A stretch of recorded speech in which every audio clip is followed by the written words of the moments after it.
Cool. So residual plots now. So we need to look at residual plots. So why construct a residual plot? A residual plot enables us to assess whether fitting a linear model to our data was appropriate or not. And sometimes the relationship between the variables is not as obvious as it appears. A residual is the difference between the actual data value and the value predicted by the residual plot.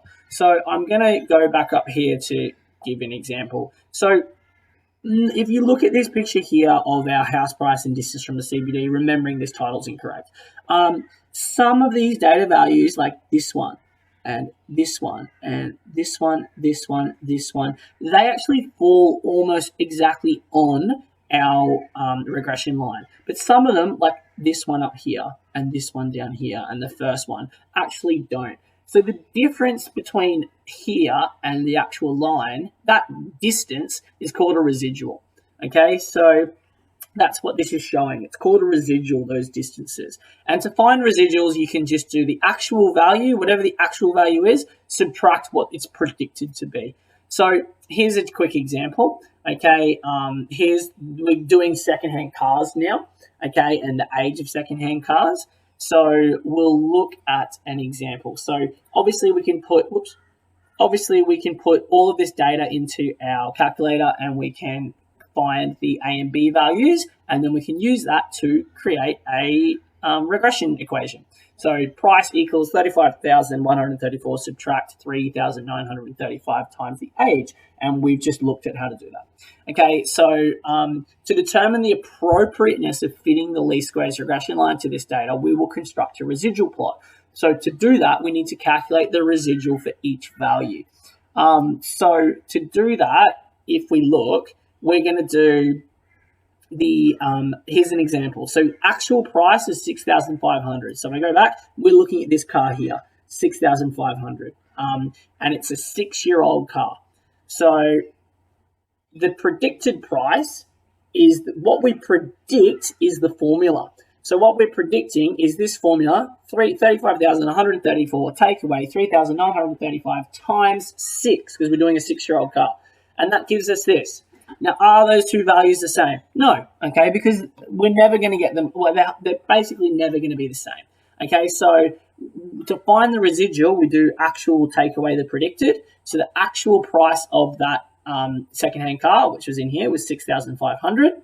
Okay, we subtract the predicted price, which is 11,524, and the residual that we get is negative 5,024. Obviously, this can be done much quicker in Excel. You actually did this. If you were required to calculate residuals in an exam, I would imagine it would be much less than this. They would probably only give you a few to do, so it's not going to take forever. Okay, and then you can actually plot those residuals. So here's that example that we did here.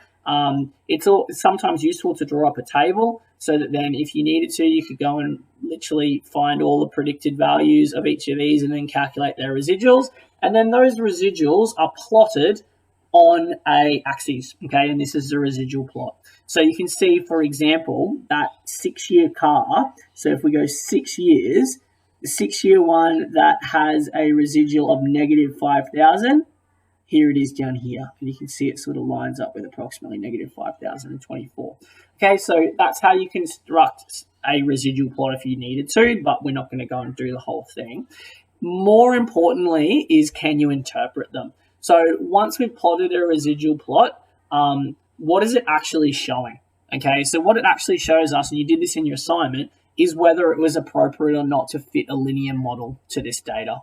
Okay, so what we're looking for is, if the scatter plot has a relationship like this, we would expect that the linear regression or the residual plot will have a random collection of points around 0. If they're randomly around all over the place, that line, then we have correctly fitted a linear model. Okay. However, by contrast, if the scatter plot like this, you can tell that doesn't look like a normal scatter plot. It doesn't look like it's a linear relationship, okay? When you plot that on a residual plot, it looks funny, okay? There seems to be some sort of pattern or systemic behavior. If that's the case, then that means that you should not have fit a linear model to the data. Okay. Sort of last thing from chapter 2 is association and causation. I'm not going to spend too long on this. It's just, here's a pretty good little PowerPoint slide from last term, just talking about association and causation. So I'll go through it really quickly. There has been interest in a strong association between the number of Nobel Prizes a country has won and their number of IKEA stores. Okay, this it actually has an R value of 0.82, which is a strong association. This strong association is evident in the scatter plot here. Here, the country flags are used to represent the data points. So you can see that there have been Nobel laureates per 10 million. So Swedish, there have been 32 Nobel Prize winners compared to, 32 Nobel laureates per 10 million population compared to having, loads of IKEA stores. So there is a relationship there. So this question is, does this mean that in Australia, if we build more IKEA stores, we're going to have more Nobel Prize winners? Obviously not. Okay. What it does highlight, though, is the problem with assuming that just because something has a strong correlation does not necessarily mean that that was caused by each other. Okay, so a correlation tells you about the strength, but no more. It tells you nothing about the source of the cause of the association.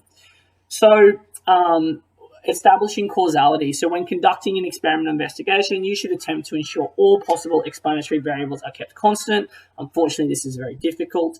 We'll skip this. So when data is collected through observation, we must accept the strong association between the two variables, insufficient evidence by itself to conclude that an observed change in the response variable has been caused by an observed change in the explanatory.